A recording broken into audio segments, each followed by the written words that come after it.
Good afternoon, everybody. Today is February 22nd. I hereby call this Subcommittee on Education Instruction to order. Madam Clerk, take the roll. Representative Dixie. Here. Representative Griffey. Here. Representative Harris. Here. Chairman Haston. Here. Representative Hicks. Here. Representative McKenzie. Chairman Reagan. Here. Representative Warner. Here. Representative Weaver. Here. Chairlady Moody. Chairman Sapicki. Here. Chairman Sapicki, you have a quorum. Thank you, Madam Chairman. Members, any personal orders today? Seeing none, we're going to get right into our agenda. Too late. That ship has sailed. Go ahead, Chairman Reagan. Thank you. I would just like to recognize one of the premier school directors in my district, Ms. Kelly Johnson. Let's make her welcome. Do you know what district she represents? Which school system? Thank you, sir. She probably wants credit for that. Okay, everybody, we have a calendar here. As we go through this real quick, I'm going to make some announcements here. This one here, right? On House Bill 2742 by Representative Powers, we're going to roll that one to the heel. He's presenting somewhere else. House Bill 1865 by Representative Castle will be rolled till next week.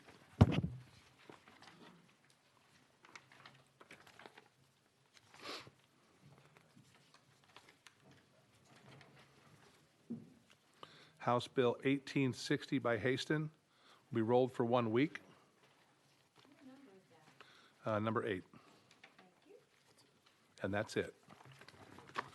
Okay. We have a good calendar here today. We will try to work through this whole calendar today so nothing rolls over. First up will be House Bill 2666 by Representative Sexton. Do I hear a motion? Second. Do you have an amendment, sir? Yes, I do. Traffic Code 13882. Motion second on amendment. Does it make the bill, sir? Yes, it does. Committee, without objection, let's add this to the bill. All in favor say aye. Aye. Opposed, no. On the bill, go ahead, Representative Sexton, you have the floor. Thank you, Mr. Chairman and committee. This is a very important bill, and it's a very special bill for me. This has to do with the textbooks for minors in our schools. I don't know if you're aware of this or not, and I'm sure most of you are dealing with education. We have some textbooks that have pornography in them in our schools, and we've had parents and others that have come to us and expressed their concern with this. And so what this bill does, and I'm carrying this for Speaker Sexton, what it does is it establishes a process to rein in the obscene materials that have been gathering in our public education institutions. And here's what it does. It requires the State Textbook Commission to establish uniform standard defining what is harmful to minors for use by the LEAs and the public charter schools in identifying and removing materials from their libraries. It requires these standards to be fully implemented no later than the 2022-2023 school year. It gives the State Textbook Commission the authority to review the new books and other materials to ensure that they meet an established standard and are not harmful to our minors. Right now, there are 10 members that are on this board. This would add three more members. 2 voting members and 1 ex officio member to the State Textbook Commission. Right now, the governor does 3, Speaker of the House does 3, and the Lieutenant Governor does 3. This would allow the Lieutenant Governor and the Speaker of the House to have an additional person that they put on that, and these would be librarians. The ex officio member would be the state Tennessee librarian, which I think is now through the Secretary of State's office. So that's basically what it does, and I'll be glad to answer any questions. Members, you've heard the bill. Are there any questions for the sponsor? Chairman Dixie? A couple questions. One, I think this bill does 2 separate things, if I'm correct. One, it has to do with books and libraries, and the second one is about the commission that's appointed, correct? How many members is changing the members? And I just want to ask, are you saying it's going to be 2 librarians of the 12? Only just for clarification, you said out of the 12, 2 will be librarians? Representative Sexton? Thank you, Chairman. Yes, the 2 additional appointees will be librarians. That is correct. Representative Dixon? All right, going back to the first part of your presentation, is so currently, how does a book get from a suggestion or get into a library? Like, what's the process of a book getting into a school's library? It is my understanding now that that happens through the librarians themselves. I could be wrong, and there may be someone either from the Department of Ed that could correct me on that, but it's my understanding right now it's the librarians make that decision. So we have a book commission. Chairman Dixie, you recognize. Oh, I'm so sorry. I apologize. I don't know, maybe my understanding is wrong, but I think we have a book commission, and then a librarian who has a master's degree in library sciences has to vet the books to get in there, and then it gets to the library after it is approved by the administration.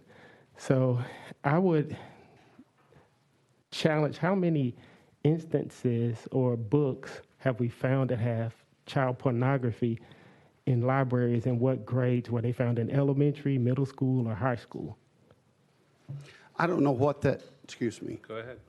I don't know what the number would be of actual books that's been brought in as having obscene material, but I will just say this to you and to all of the committees. If you have not read Me and Earl and a Dying Girl, you should read it. It's a 5th grade material that I would not be allowed to use on regular television. Not only is it using words that I could not use, but it's talking about what they're doing. And for 5th graders, it's totally inappropriate. Once you read that, you'll agree with me 100%. So the number, I couldn't attest to how many books that there are, but one, in my opinion, one book is too many. Hold on. I'll come back to you. Chairman Reagan? Thank you, Mr. Chair. I call a question. Questions is called. Any objection to calling the I have question? an objection to that. Raise your hand.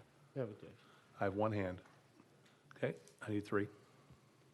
Just to keep the Okay, debate going. Without doing that, the question's been called.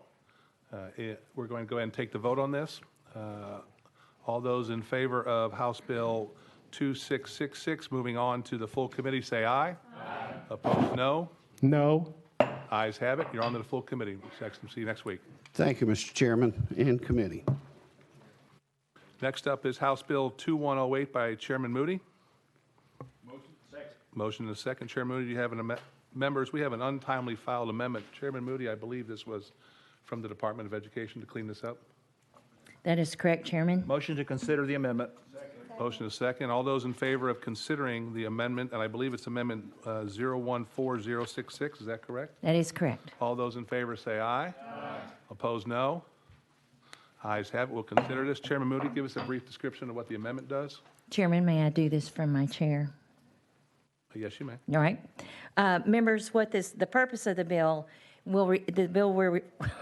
okay, slow down. Hold on, Will hold on. require, okay. And it rewrites the bill, right? Yes.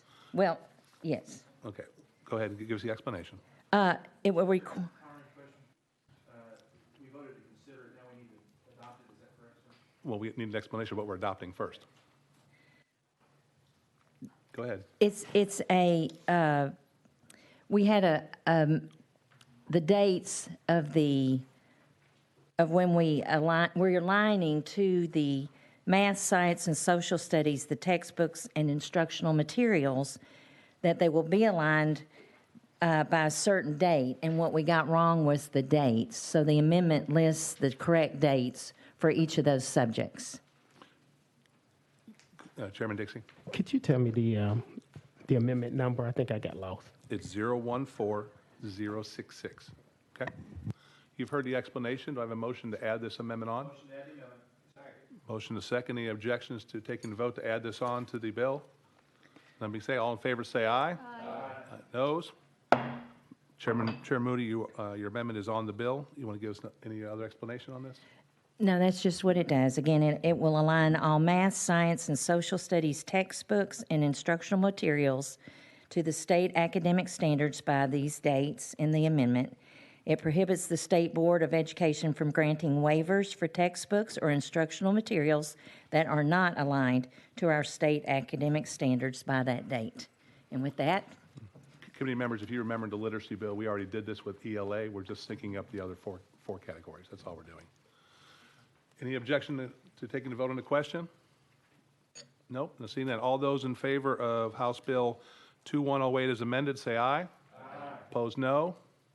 Ayes have it. Chair Moody, you're on to full education. thank you. Next up is House Bill 1077 by Representative Leatherwood. Motion is second. Representative Leatherwood, do you have an amendment on the bill? I do. And the number is? 013597. Does it and make the bill? Makes the bill. Makes the bill, members? All those in favor of adding this amendment on, say aye. Aye. Opposed, no. Amendments on the bill. Representative Leatherwood, you're recognized. This amendment does make the bill, and it just simply adds another measuring tool for determining the promotion of third graders. These two are all together, right? Okay. Appreciate you all's support. Members, we have some support here. We have, I believe these three will be all together. Ben Torres, Kelly Johnson, and Susie Boyd. Want to speak on this bill? If you want to come up and sit in the chairs in front of us, please. Timer. Total.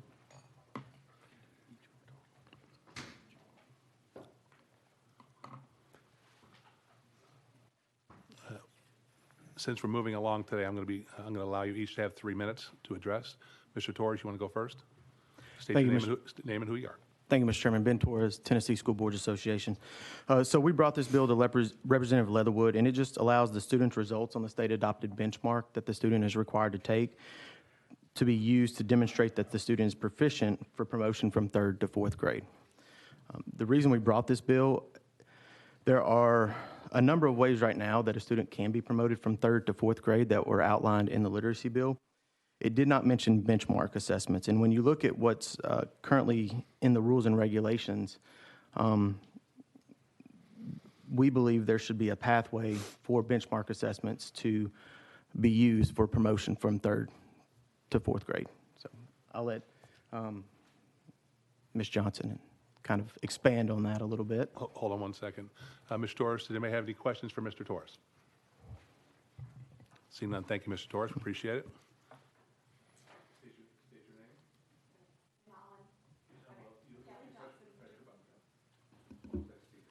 There we go. Is that better? Kelly Johnson, Director of Clinton City Schools.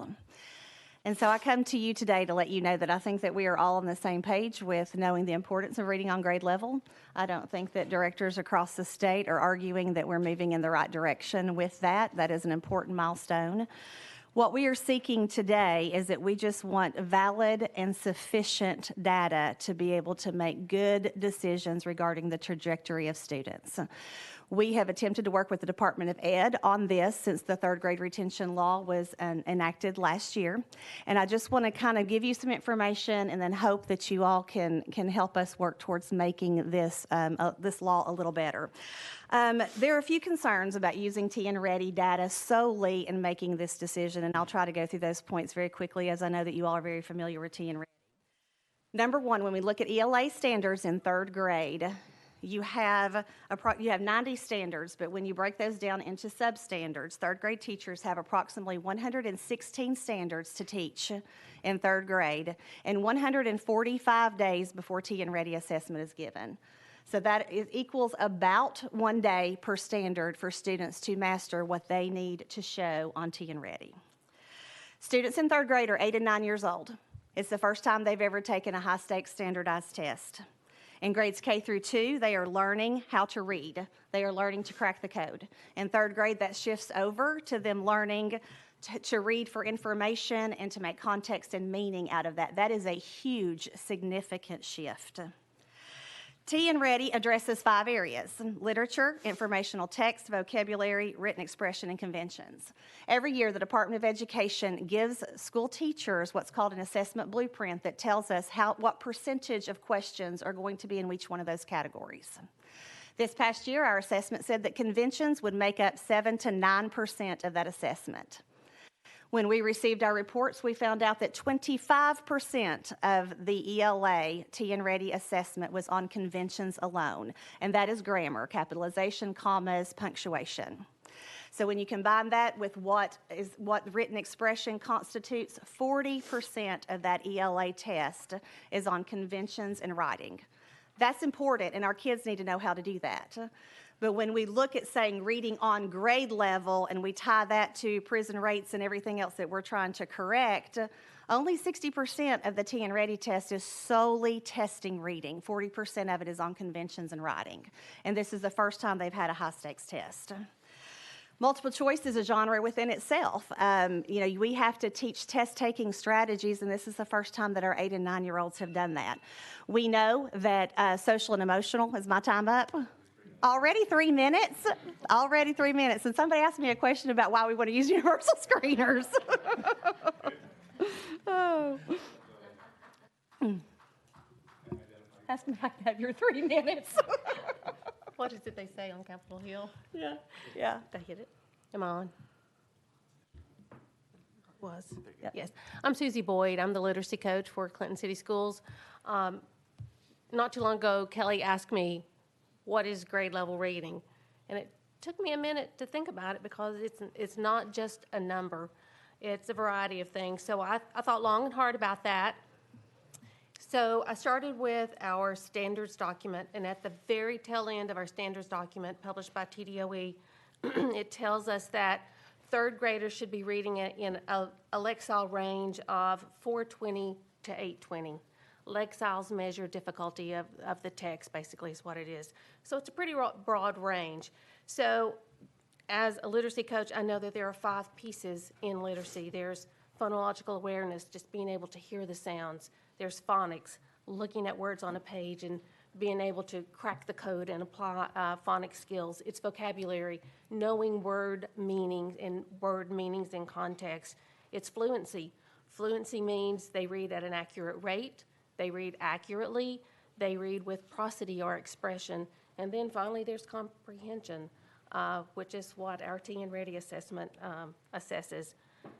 Honestly, it's a little bit hard to define, but I'd say if I had to boil down what grade level reading is, it would be our students being able to read somewhere between 420 and 820 in a Lexile, and at the very basic level, being able to understand what they've read literally, getting the gist of the text that they read. But at a much deeper level, it's being able to comprehend critically, being able to analyze the text, being able to infer and then draw conclusions. And a child's ability one day could be very different than it is on the next day. And it's affected by lots of things, and I know you guys know that. But the way the text is organized makes a huge difference. Is it literature? Is it informational text? The vocabulary that's used weighs heavily on reading comprehension. Are there text features? Do the text features play a very vital role in the meat of the text? And sentence structure? Is it very basic sentence structure? What about the words that are used? Are there lots of words and phrases? Is there dialogue that's used, which totally changes the difficulty level of a text that's being read? We have to consider the background of kids, and the text that they're reading. If they come with no background knowledge on, let's say, simple machines or even fairy tales, that is totally going to affect their comprehension. Thank you. That's going to be your 3 minutes right there. Members, do you have any questions for the Chairman Weaver? Thank you so much, ladies, for being here, and gentlemen, thank you for being here. I guess my question would probably go to Ms. Kelly.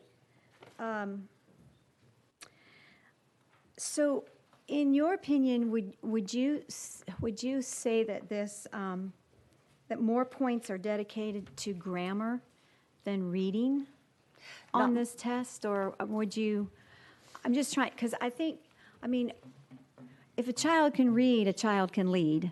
And of course, a child must be able to comprehend what they read. And that is hopefully what we're really going after. But is there more emphasis on the other part, which you said was writing and punctuation? I understand that's important, but I was just wondering, what's the end game here? We want our children to be able to read.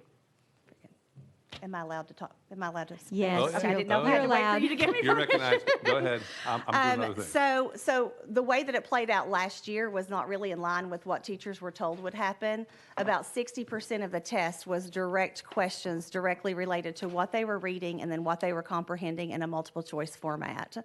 40% of that test was on conventions, and then in third grade, they have to sit for 80 minutes in one sitting, read 2 passages, answer approximately 20 questions, and then write 2 prompts. They are the only grade level that has to write 2 prompts. So when we look at an 8 and 9-year-old sitting for 80 minutes, being asked to have the stamina the first time in a standardized test, and I'm for T and ready. It gives us good information. I am just saying that we also have a state-approved benchmark, which is all about reading. Every part of that is about the foundational pieces of reading, and the State Department has put supports into place where we have to give that in a standardized manner. The teachers don't test their own kids. It has to be given during a certain window. There are standardized features that have been put in that, and so that, I hope, could be considered as an additional piece because that is specifically reading, and then we can couple that with the T and Ready, just to where we're not putting these high-stake tests multiple choice to determine a child's trajectory. And could I tack on to that answer? Chairman Weaver, you want to say something? Go ahead. Well, I just wanted to say, we're determining whether a child can go to the next grade. And so, and there's got to be various data driven to move that child forward, because, we've worked hard over the years to make sure we don't pass a child through and then they get to 8th, 9th, 10th grade, they can't read. So we're all kind of got our eyeballs on that. But what we don't want to do is take it to the extreme and then have a kid not be able to go to the next grade because maybe the focus is on a punctuation or a grammar versus the 60% on reading and reading comprehension. That seems to be the goal to me. So I guess my question is, one more question and then I'll be done, Chairman, is, so why do you feel that students with approaching category, because there's different categories, and these children that are approaching, are some of those kids are the ones that don't move forward, is that correct? Some. Well, why do you think that they should be promoted from 3rd to 4th grade? If they have high reading? Okay, I'll let you expound, and I appreciate it. And then I'm done. Thank you. So the approaching category is the largest category that we have. And last year, the category, it ranged from the 35th percentile to the 68th percentile.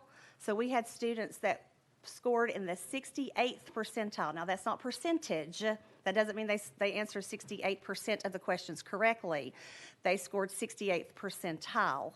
And those kids would be very well on track to score 21 or better on an ACT. So there is a subset. I don't think any of us are arguing about the below basic. The below basic, yes, we need to go forth with this pass. But there is a group within that approaching category that I think it is in the best interest of children that if we have another data source that is valid and focuses completely on reading, which is what we're trying to address, that it would behoove us to allow districts to use that. I will say that I serve on the Executive Council, Superintendent's Executive Council, and in our last meeting, they proposed a rough draft, TDOE proposed a rough draft of what the waiver would look like. And actually, the universal screener benchmark was in the waiver that the State Department is considering using. So they're actually considering using that as part of their waiver process. So if it's an acceptable piece to be used in the waiver process, why can't we allow districts to use that on the front end? Agreed. Thank you. I'm going to take a little chairman's privilege here and ask some questions here. So you believe that the 3 benchmark tests that your students are taking right now are the equivalency of taking TN Ready? It's 2 different tests. Okay. So I can't say that they're equivalent, no. Okay. Do you believe that all the standards that they're asked to teach, because I've beat this drum that there's too many standards, do you believe they're all grade level appropriate? That would be a personal question. I think that our whole curriculum is it is jam-packed. And when you look at the school day and all the pressures that we have a very difficult time adequately teaching all the standards. Do you believe that that there are too many standards in 3rd grade right now? I would say, in my personal opinion, You're is sitting there, yes. not me. Yes. Okay, thank you. Do you know what your literacy scores are right now for your district? We do. Susie has those. So when, Third grade's fine. Just 3rd grade's fine. yes, that's what I have, sir. So our school, our district was 11% of our students scored in level 4. Is that what you're asking me? No, The top 2. What The top 2. percentage of your students are proficient? Yes, let me Look make at your sure. top 2 levels. Yeah. So the school or the district, Kelly? The district. He's asking about our 30%. district. 30%, okay. We did see significant drops last year. And I think we did across the Yep. state. Yeah. We were close to 50% last year, and then we took a pretty significant hit, although our doors were open all year last year. So I think that's what's seen across the board.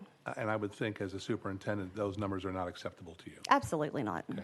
And if we say a student is approaching, is that the same as saying they're on track? It's not saying that on track is a different category, but you can't equate approaching to on grade level. Okay, Nor can you necessarily equate approaching to proficient. true, but we do have on track, correct? And students are scored on track, and students are scored approaching, and students are scored below.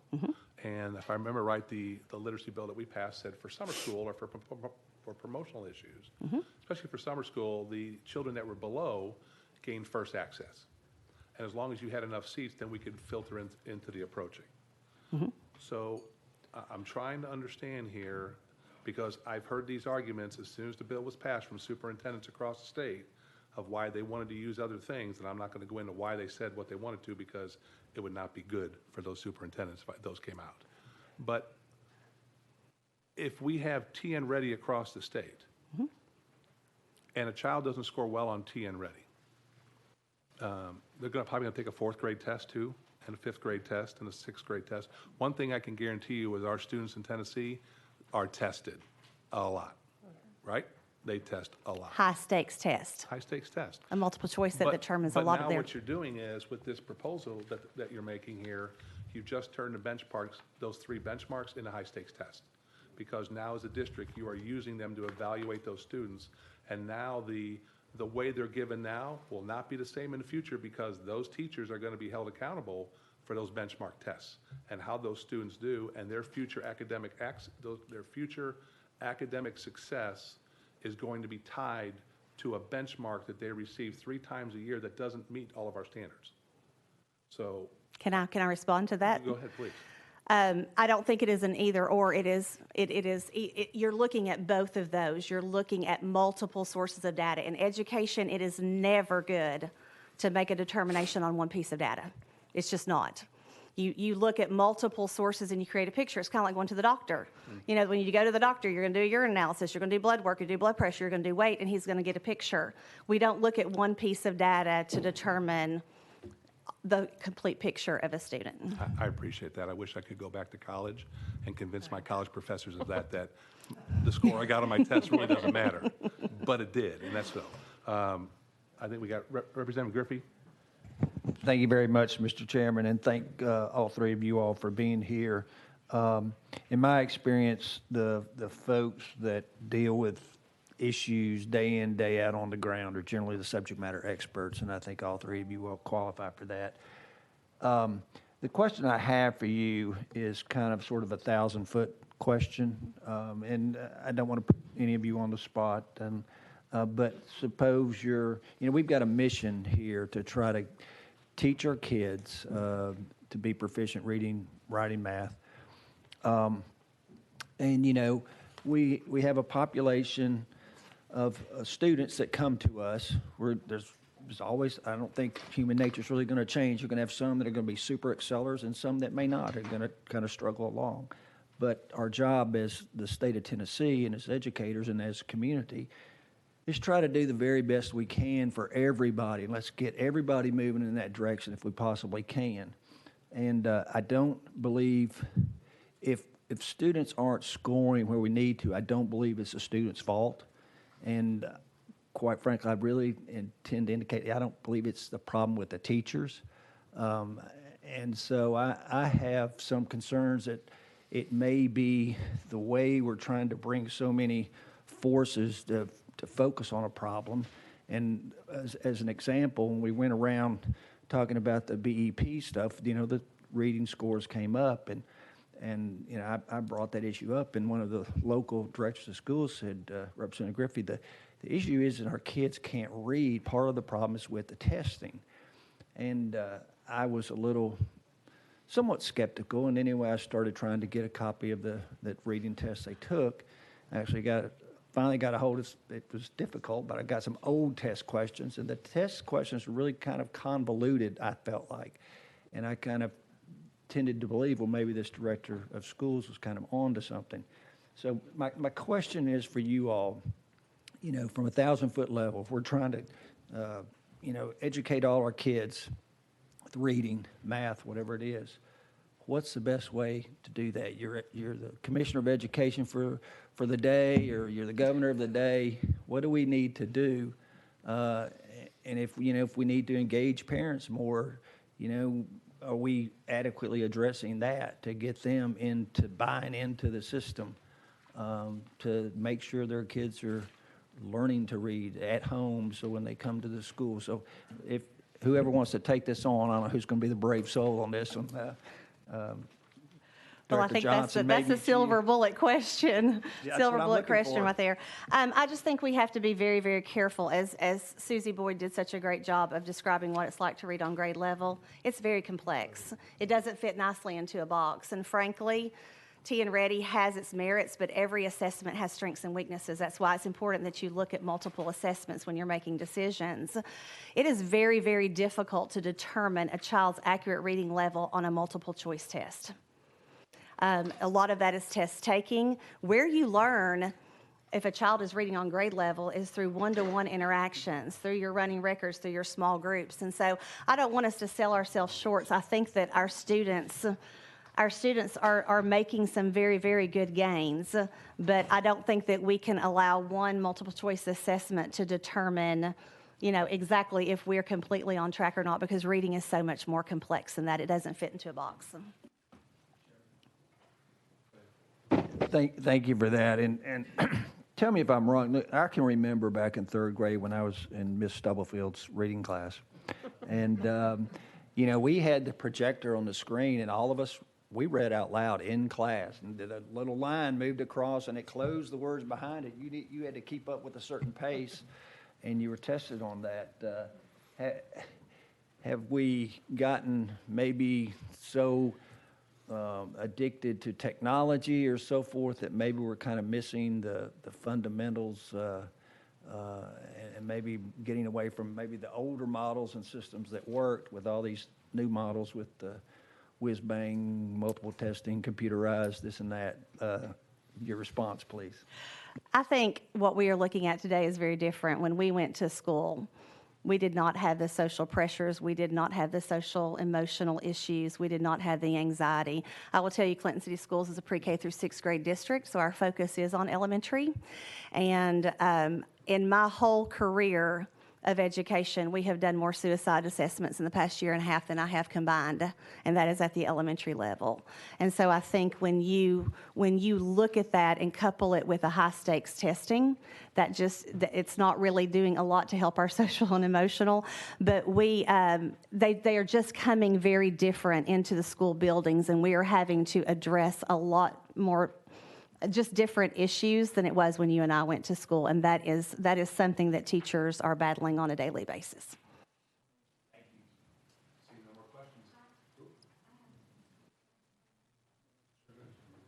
Go ahead, Chairman Weaver. Do I have your permission? I just have one question. Again, I mean, we're all trying to figure out the best way to see our kids succeed and do well. And if it's not fun for these little kids, it's not going to do well. But I know we have to have benchmarks. So would you just, in your own words, just tell me one more time why we should use benchmarks? Absolutely. So the benchmarks, they cover a different set of skills than what the TN Ready does. The TN Ready is a standards-based assessment, so it's covering the standards. The benchmark is a skills-based assessment that has been approved by the State Department and actually mandated through the literacy bill that we give 3 times a year. So it is going to test 3 times a year phonological awareness, phonics, word reading, fluency, vocabulary, and comprehension. So 100% of that test is about a child's individual reading ability using the foundational skills. So I think why we would like to use it is if it is mandated in law that we give it and we are giving it, if it's not good enough to use for something, why are we giving it? Let's just not test if we can't use it for something that's beneficial for kids. So I don't think it replaces the TN Ready, because the TN Ready has good information too. I think you have to look at the assessments and know there's not a perfect assessment. All have strengths, all have weaknesses. So allowing us to use 2. The timing of that is also beneficial, because we give that at the beginning of May. We have that information and time to make a decision about summer school or tutoring or retention. Our TN Ready scores, unless something changes, we've not gotten proficiency scores. We'll get cut scores back. We won't get proficiency scores back until July. Summer school's already happened. So we've got to work through how we would handle that. So you don't even have an opportunity to learn, to see what the child has learned through the 10 Ready, because they're already in summer school. Correct. So that that mechanism is not beneficial to help the child. Right. Or the teacher, for that matter. Okay, thanks. So I appreciate you coming. I don't see any more questions. We thank you for. Go ahead, Chairman Reagan. Thank you, Mr. Chair. I thought you were going blind there. Oh, by the way, we're out of session. Thank you for being here. I appreciate it. However, 2 questions arise. First off, the assessments that we're talking about here, we have to have some methodology by which we make a statewide judgment, which of course drives the question of funding that we allocate from up here. So how is this model that you're talking about going to fit into that? Whoever wants to tackle that. So I'll address it through the state board, sorry, Mr. Chairman. Go ahead. I'll address it through the state. The state board has promulgated rules and regulations around the Literacy Success Act and using the universal screener. So you have the universal screener provided by the Department of Education. If a district wants to use a different universal screener, they have to get approved by the State Board of Education. When you look at the rules and regulations, there's a comprehensive requirement that they have to meet with that screener. And I can certainly read you off Not necessarily. the requirements, but it sets that standard across the board. They have to, whatever screener they use has to meet those requirements. And also, once the data is collected by the district, they're also required to submit it to the Department of Education. So when you look at the universal screeners they're using, even in the state board rules and regs, they're saying districts use these universal screeners to identify students that are at risk for significant reading deficiencies. For instance, students that score between the 16th and 40th percentile on the nationally normed universal reading screener are designated at risk for significant reading deficiency. So those benchmarks are already being used by the district to identify. And that's how you. Let me interrupt, Mr. Chair. One last question. Hold on. Look, I think we're getting way in the weeds here because we're not even on the bill anymore. That's why I wanted to bring this back to the bill here. Go ahead. Please bring us back, because I'm going to make a comment afterwards, because we're way off the bill here. The question that is before us in terms of the bill here, to the sponsor. These assessments, we're talking about basically moving children forward, if you will, to the next grade level and tied to this bill. Please give me a comment on why you think your method is going to be better at that than what's proposed. Go ahead. Thank you. Number one, it solely focuses on reading. Your TN Ready score is 60% reading, 40% conventions and writing. Second of all, it won't be you're using one or the other. You want to be able to look and give them your TN Ready test. A child can come in and be anxious or be sick. We've had kids throw up on tests. We've had all kinds of crazy things happen. They could get offline on the test, on the multiple choice test, and it totally throw them off. This gives us another opportunity to where we're not making a life-altering decision based on one single test. When we look and we're holding our RTI meetings, when we're holding our data meetings in Clinton City, we have a graph that has multiple sources of data that we are looking to create a big picture of children.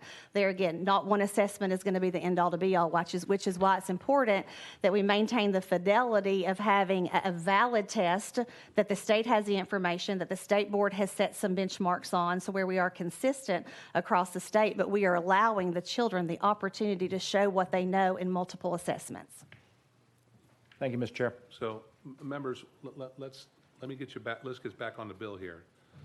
The amendment as provided by the sponsor says the student's results on the state-adopted benchmark assessment most recently administered to the student demonstrates that the student is proficient as determined by the State Board of Education. It's not a culmination of all three.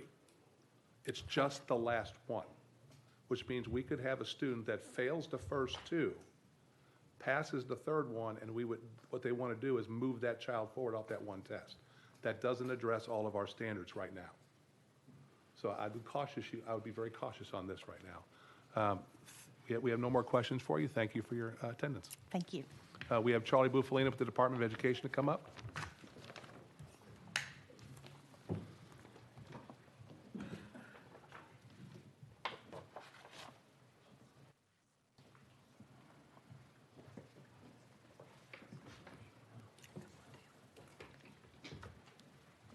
Mr. Bufalino, you have 3 minutes. Thank you. Charlie Bufalino with the Department of Education, and I'm joined by my colleague, our Chief Academic Officer, Dr. Lisa Coons. I'll be brief and then turn over to Dr. Coons. I do want to take us just back a little bit to the bill from special session, the Learning Loss Remediation and Student Acceleration Act that put this provision into law. This is not about retention for retention's sake. It's about identifying students who are not fully proficient in the third grade ELA standards and providing rigorous interventions that we think will lead to growth. Approaching students are not at that level. They are not proficient at the end of the third grade ELA standards. And for that reason, the administration is opposed to this piece of legislation. It has been a decade of a third grade reading retention law on the books in which it was not implemented in a way that functioned. We have just now put something into place that we think puts some strong guardrails and provides pathways for rigorous interventions that we think our students need. And a student who is approaching, again, is still in need of some of those extra interventions. So we in the governor's office would like to see this law implemented as it was written, and then we can sort of start talking about how it's working or how it's not. I'm going to let Dr. Coons talk a little bit about the assessments, but there is one thing I'll mention. Something was mentioned about a waiver earlier. There's an appeals process that's part of the law that was put into there that says the department shall develop an appeals process in conjunction with the State Board of Education. It is a very different thing to consider an extra data source for a student who is maybe close post that TCAP and post possibly those interventions than excluding those students on the front end from interventions that we think are necessary. And I'll turn it over to Dr. So,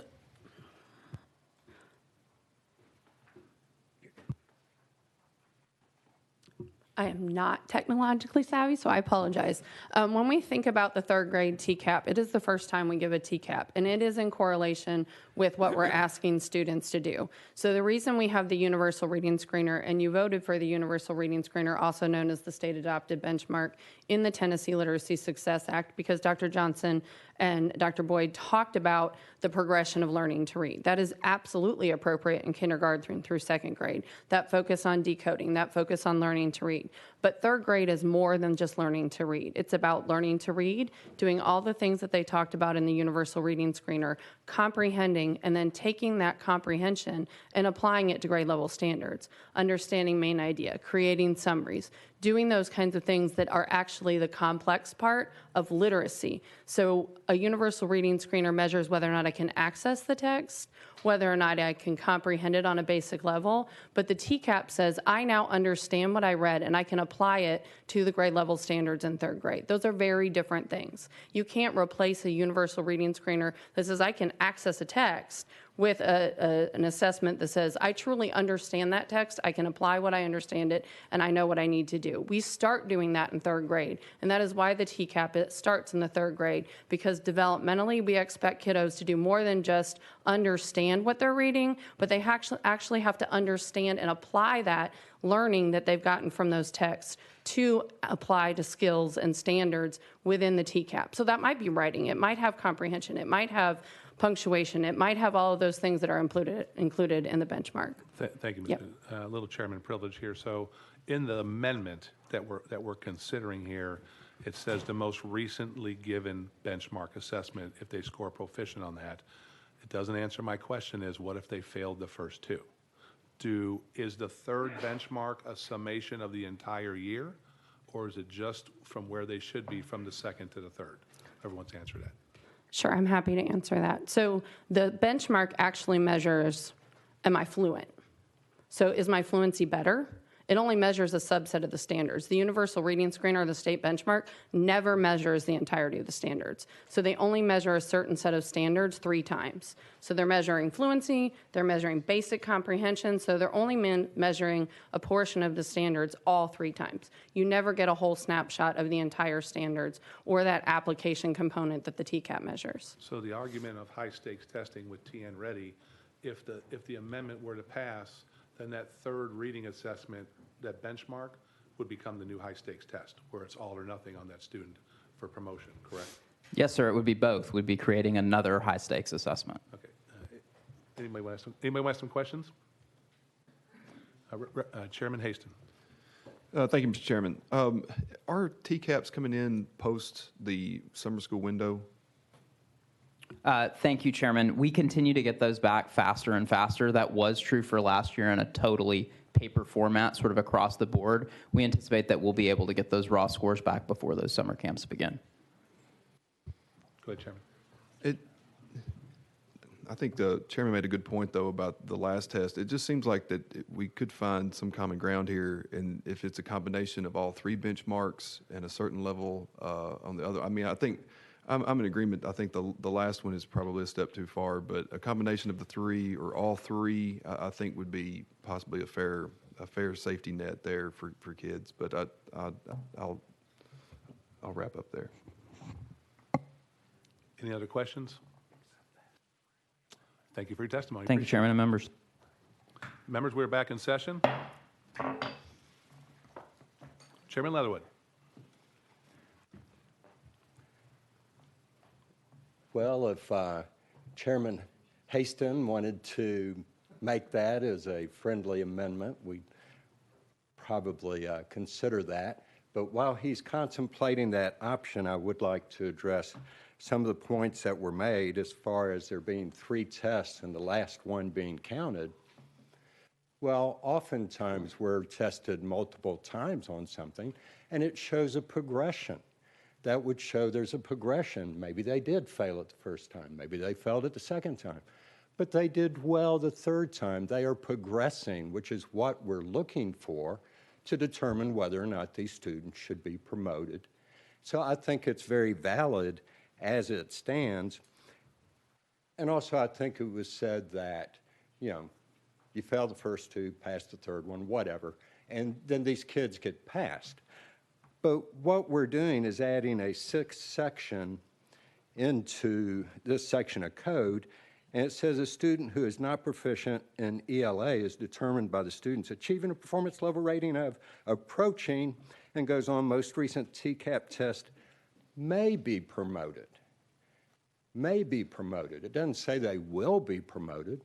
They may be promoted. So all we're doing here is just allowing the students' results on the state-adopted benchmark assessment to also be considered when determining whether or not to promote these kids. And let's say we are adding a sixth criteria to the 5 that are already there. Just something else to look at to make this determination. Appreciate your support. Members, any other questions for the bill sponsor? On seeing none, are we ready to vote? Okay, we'll be voting on House Bill 1077 as amended. All those in favor say aye. Aye. All those opposed say no. No.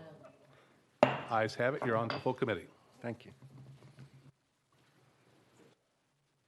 Members, we have Chairman Powers back in here.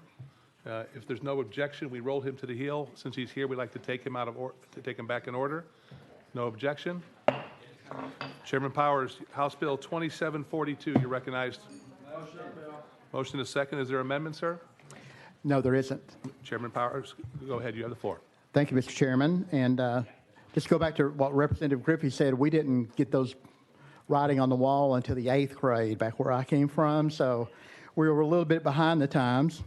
House Bill 2742 requires that curriculums in grades 9 through 12 teach the virtues of capitalism and the constitutional republic form of government in the U.S. as compared to other political and economic systems such as communism and socialism. In schools currently, history, economics, culture, and politics and government curriculums are comparing and contrasting the theoretical principles of capitalism, socialism, and communism as expressed through theories such as Adam Smith and Karl Marx. We understand that the job of educators is to teach accurate, unbiased material to the students, and the objective of this bill is not to force a specific ideology on students, but to teach them our founding principles. And with that, Mr. Chairman, I will take any questions. I renew my motion. Thank you, Mr. Chairman. Thank you, Chairman Powers, for bringing this bill. I fully support this bill, and I would simply comment just from news reports, not so much around Tennessee, but certainly around the country, it appears that there is a concerted effort to actually do just that, is indoctrinate a number of our high schools about the virtues of communism and Marxism and socialism, which is fundamentally abhorrent to, I think, the American dream, the American idea, the principles of capitalism, our Judeo-Christian belief system, and, treating others like you want to be treated. So I want to applaud you for bringing this bill, and I hope that it not only teaches our students the virtues of capitalism, but also the horrors and damages and damaging effects that socialism, communism, and Marxism has brought upon the world, and how capitalism has actually brought more people in the history of the world of bringing people out of poverty is capitalism. So thank you, Mr. Chairman, for bringing that. Thank you, Chairman. All right. Thank you. Any other questions for the bill sponsor? Question on the bill. Question's been called. Any objection to the question? It's on seeing none. All those in favor of moving House Bill 2742 to full education say aye. Aye. Opposed, no. Ayes have it. You're on the full committee. Thank you, Mr. Chairman. Thank you, committee. Next up, we have House Bill 1723 by Representative Cassida. Motion is second. Is there amendment on the bill, Representative? There is, Mr. Chairman. It's drafting 0123220. 1 second, we're looking for it.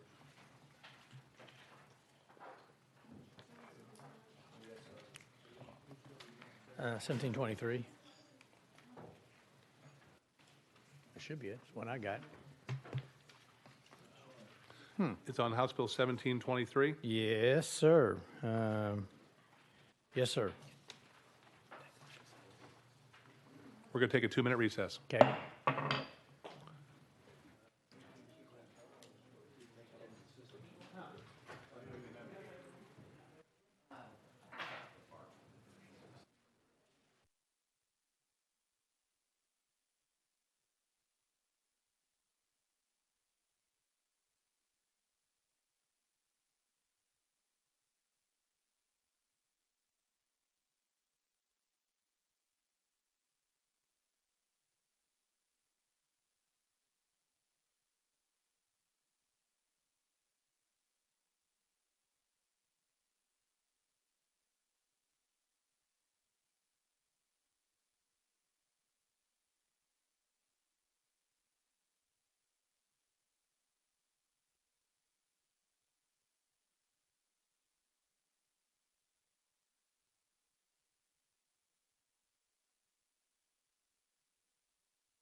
Want to bring the committee back into session here.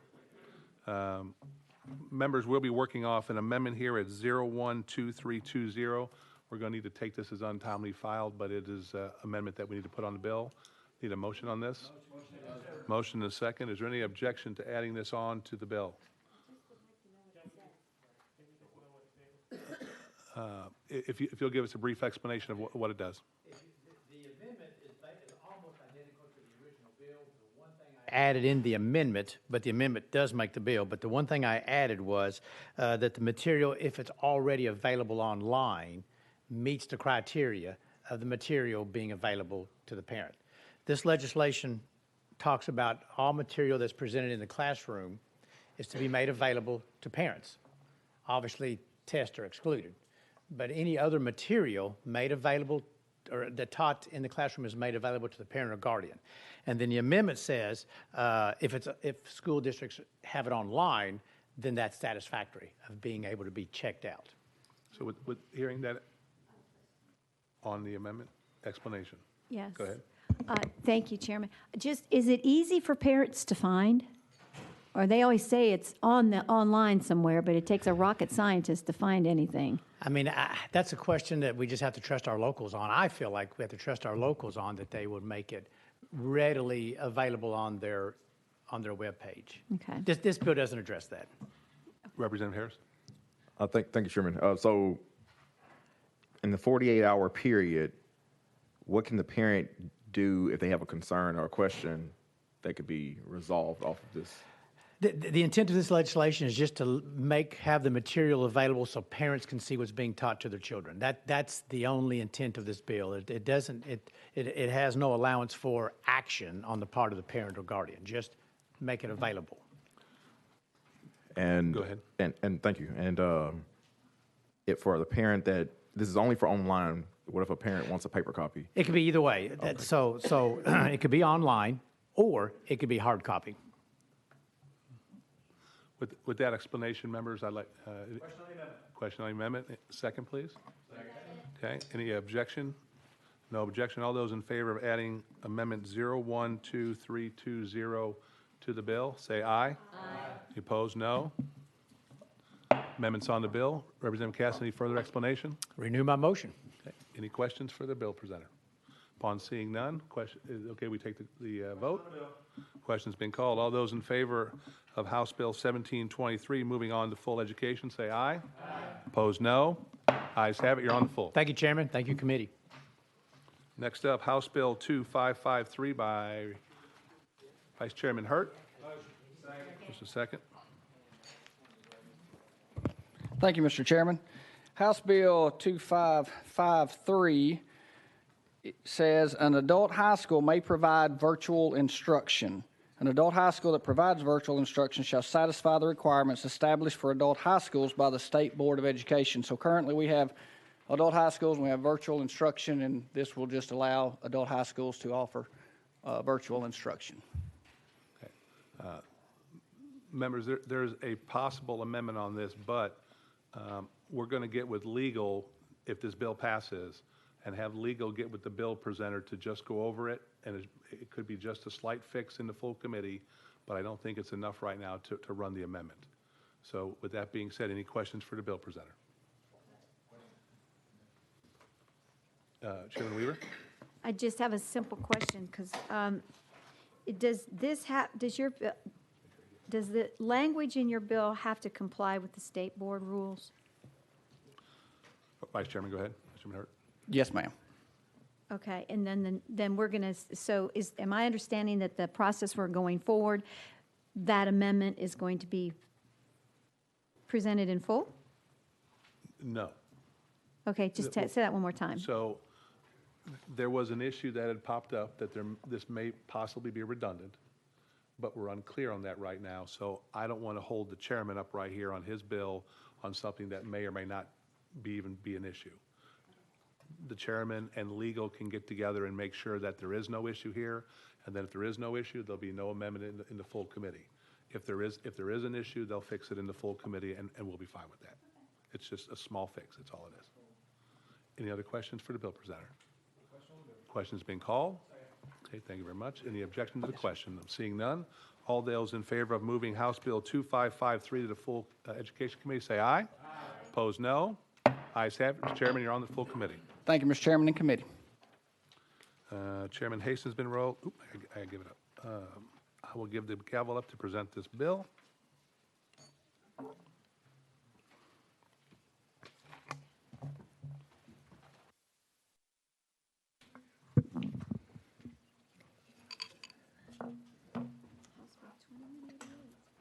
All right, members, we're on number 9 of our calendar.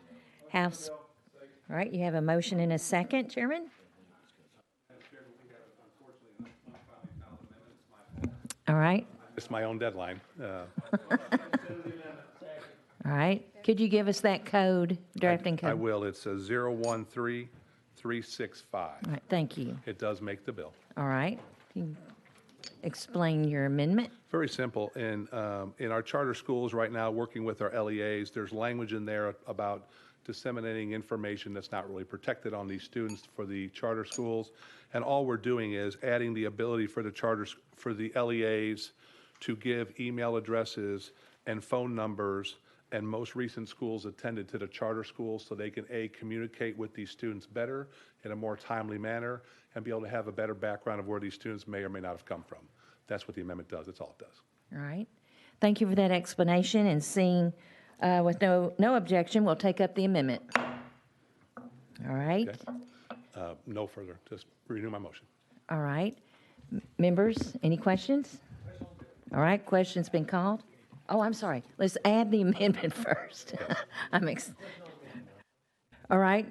Members, we're voting on amendment 013365 drafting code. All in favor say aye. Aye. Any opposed? All right, it goes on the bill. And excuse me. All right, we are on the bill now.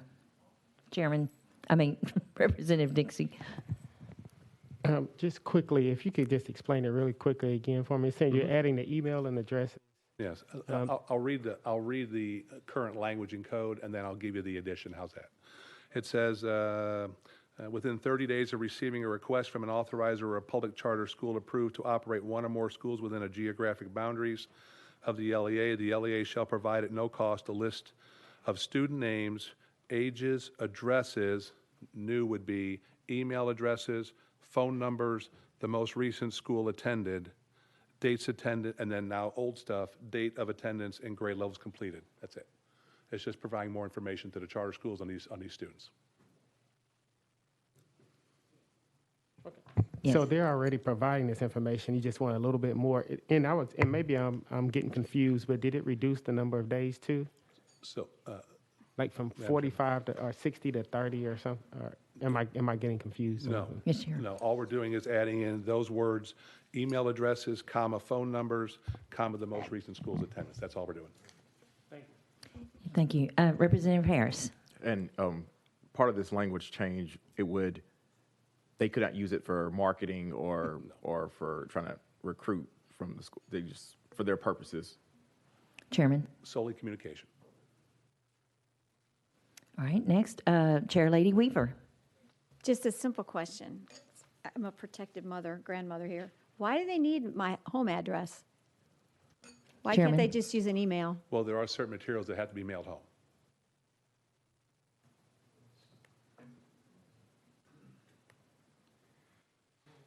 That's it. It's a simple bill. Trust me, I'm not doing anything different here. It's just add some language. I'm not questioning that. I don't know. Anyway, that's what it does. Okay, thank you. Any other questions? Questions been called? All in favor of the bill as amended, say aye. Aye. Any opposed? No. I'm so sorry. I'm not comfortable. All right, I will request a roll call vote. I believe some of us were asleep, so.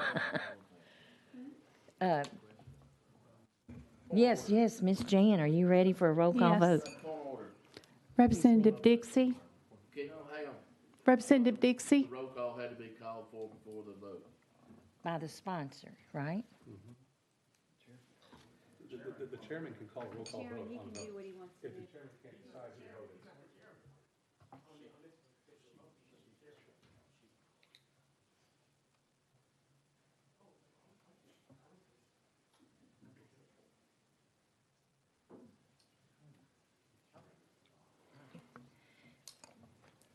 Ms. Jan, will you proceed with the roll call? Representative Dixie? Representative Griffey? Representative Harris? Chairman Haston? Representative Hicks? Representative McKenzie? Chairman Reagan? Representative Warner? Representative Weaver? No. Chairlady Moody? Yes. Chairman Sapicki? Chairman Moody? You have 4 ayes and 5 nays. All right. 4 ayes, 5. All right. The bill fails. And we are at the end of the calendar. What? All right. I will hand this back to Chairman Sapicki. Members, just remind everybody, March 8th will be our last calendar. If you have any bills, make sure you get them on notice as quick as you can. No further business. We are adjourned.